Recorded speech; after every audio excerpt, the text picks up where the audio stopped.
Je voudrais donc commencer mon propos en remerciant Dieu Tout-Puissant qui nous a permis donc de nous retrouver ici en bonne santé ce matin pour célébrer donc la Journée internationale de la jeunesse. Jeunesse dont je fais bien sûr partie, même s'il y a certaines personnes qui par l'âge se croient vieux mais ils sont jeunes dans la tête. Merci donc à tous.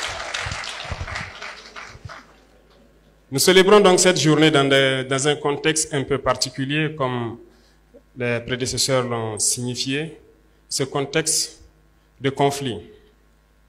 Ce conflit que nous qualifions que autre chose que la manifestation violente, barbare de l'impérialisme, du néocolonialisme, de l'esclavage qu'on tend à nous imposer aujourd'hui. Ce que nous avons qualifié terrorisme.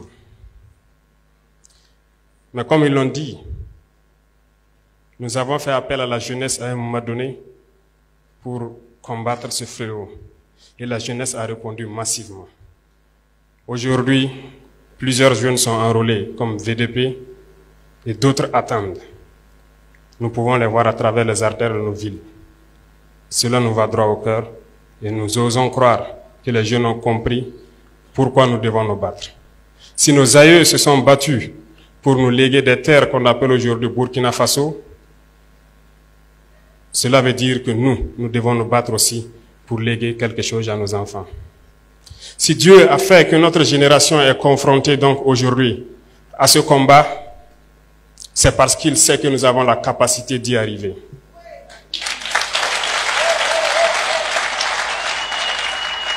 Et je sais compter sur tous pour qu'on y arrive.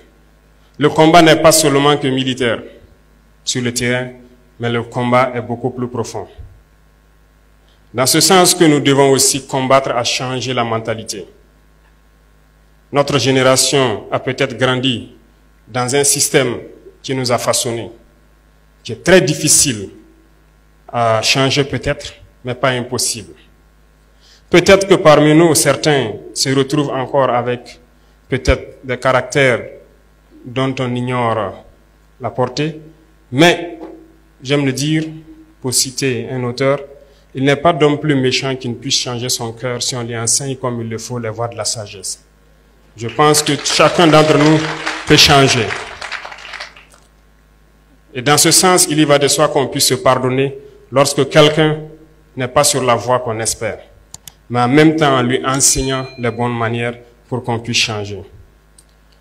Parce que l'arme fatale de l'impérialisme aujourd'hui, c'est la manipulation. Et la jeunesse est la cible. Notre pays, ou je dirais l'Afrique, est en majorité jeune. Et la jeunesse est la cible de cette manipulation. Et lorsque l'on découvre, il faut combattre cela. Et la plupart du temps, l'impérialisme n'est pas forcément ceux qui viennent d'ailleurs. Mais ils sont parmi nous. Et c'est parmi nous que la manipulation naît.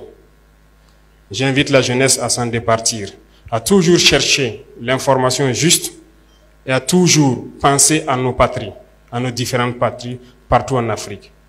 Je répète, si nos aïeux nous ont laissé une terre que nous avons trouvée, nous devons laisser des meilleures terres pour nos enfants.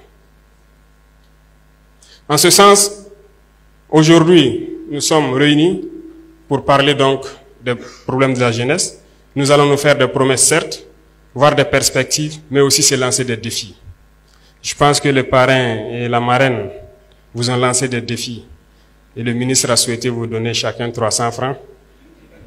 Mais je crois que le défi va au-delà de cela. Parce que il faut que la jeunesse comprenne aussi quelque chose. Nous, au niveau de l'exécutif, nous prenons des mesures, mais nous avons besoin aussi de vous parler, de vous sensibiliser, pour qu'ensemble nous puissions relever les défis qui sont aujourd'hui posés à nous. Pourquoi je dis cela? Lorsqu'ils racontent leurs histoires, on se rend compte qu'ils se sont battus d'eux-mêmes pour y arriver. Aujourd'hui, comme le ministre l'a signifié, instruction a été donnée pour qu'on puisse créer un fonds unique qui puisse soutenir la jeunesse dans l'entrepreneuriat. On ne vous demandera pas peut-être de partir de zéro, mais il y aura un minimum pour vous accompagner et vous aider. Parallèlement à cela, il y a très peu de temps, nous avons tout fait pour élaguer tout ce qui est fiscalité au niveau donc des jeunes entreprises qui devront se créer. Cela pour accompagner que vous ne vous retrouvez pas confrontés dès les premières années à certaines difficultés.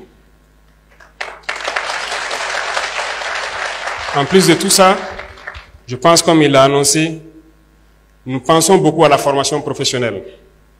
Et c'est l'une des réformes majeures donc, de ce département.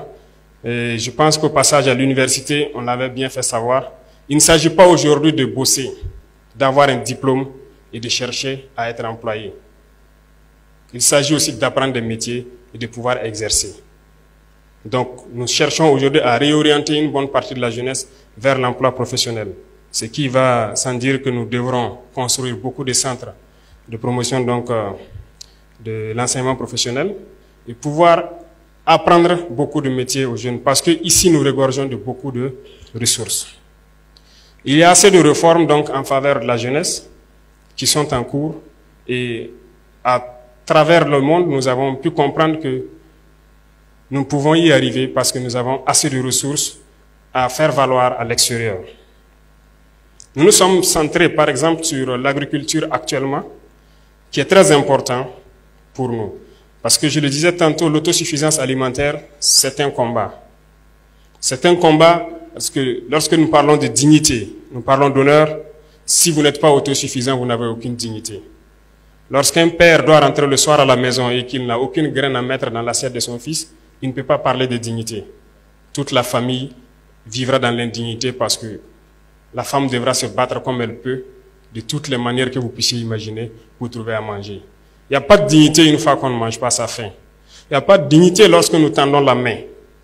Et voyez-vous cette nouvelle forme donc, de néocolonialisme dont on parle, qui tend donc à ramener notre jeunesse à des mendiants, à des assistés chroniques. Nous nous battons contre cela.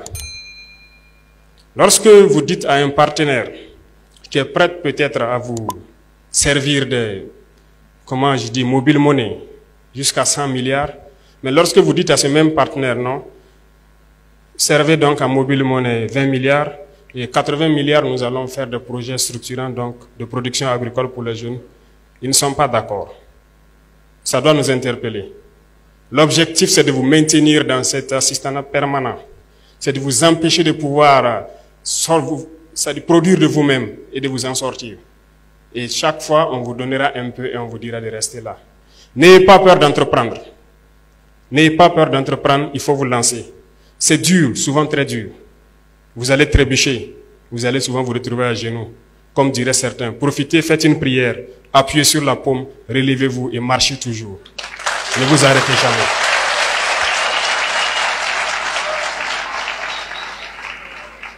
Et même ceux qui ont de l'emploi quelque part, ne vous en tenez pas seulement à votre emploi.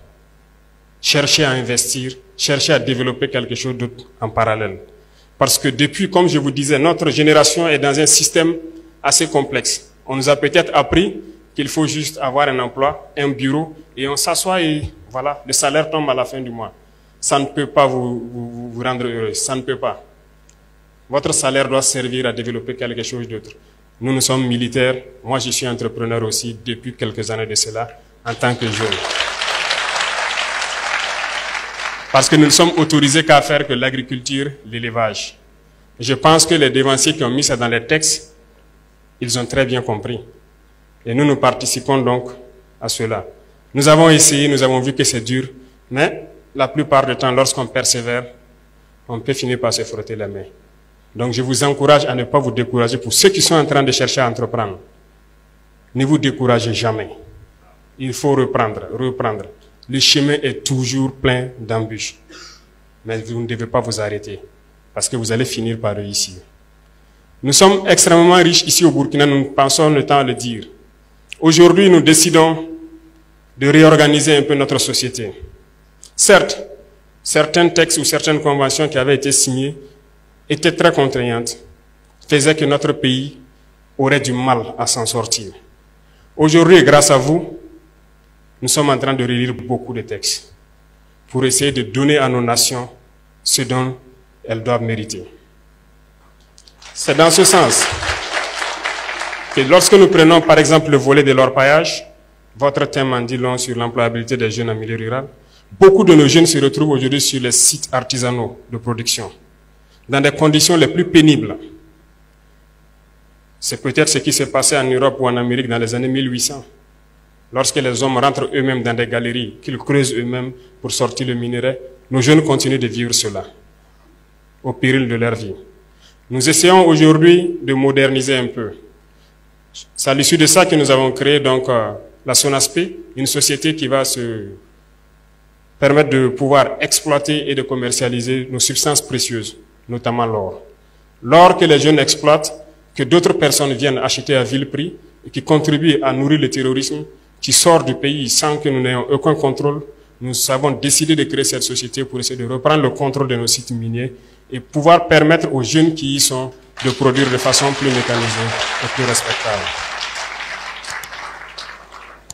Nous voulons aussi que chaque région puisse produire une spécialité. Ça pourrait être sûrement dans le domaine de l'agriculture parce que nous avons d'immenses potentialités.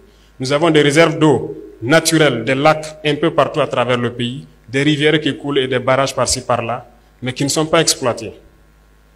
Nous sommes en train de vouloir lancer dans chaque région et c'est pour ça que ici je vous annonce qu'il y aura un représentant de chaque région au niveau de la présidence comme chargé de mission.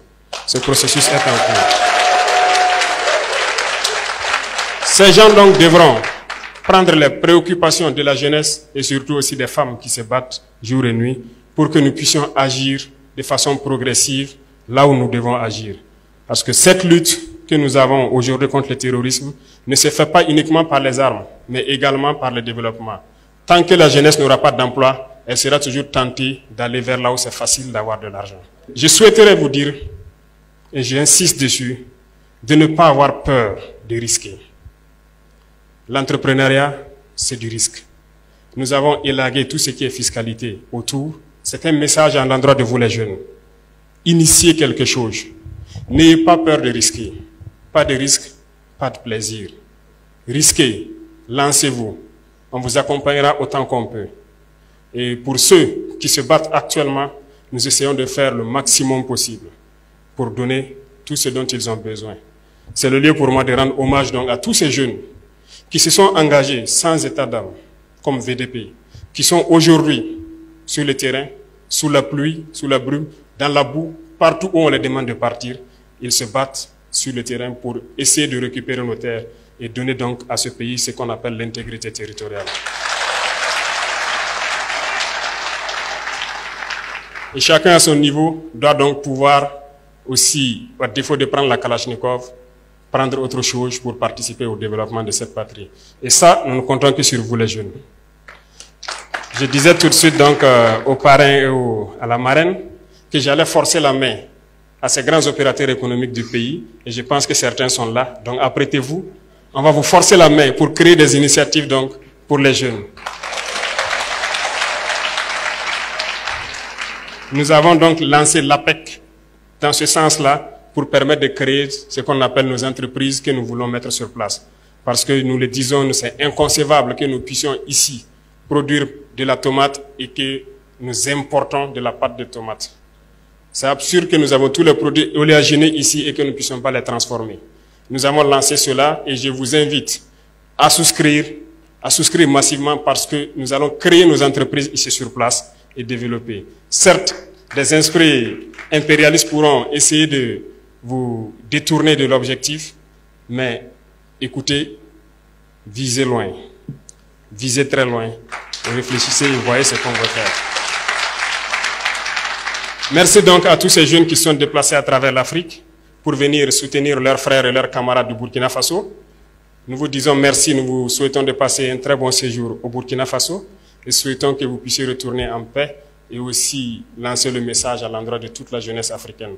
Parce que le combat que nous menons, ce n'est pas uniquement pour le Burkina Faso, mais c'est un combat pour toute l'Afrique. Il est temps qu'on se réveille et que nous ne soyons plus amenés à traverser l'océan, à mourir pour aller chercher l'Eldorado tant vanté. On peut le créer ici. Mettez-vous au travail et je pense que c'est possible. Donc merci d'être venu nous accompagner dans ces moments donc, de partage et de réflexion. Sur ce, je voudrais vous dire donc, restez en veille parce que le combat qui a commencé sera long, dur, mais ce n'est pas impossible, parce que nous croyons que bientôt nous allons y arriver. Merci beaucoup à vous. La patrie ou la mort.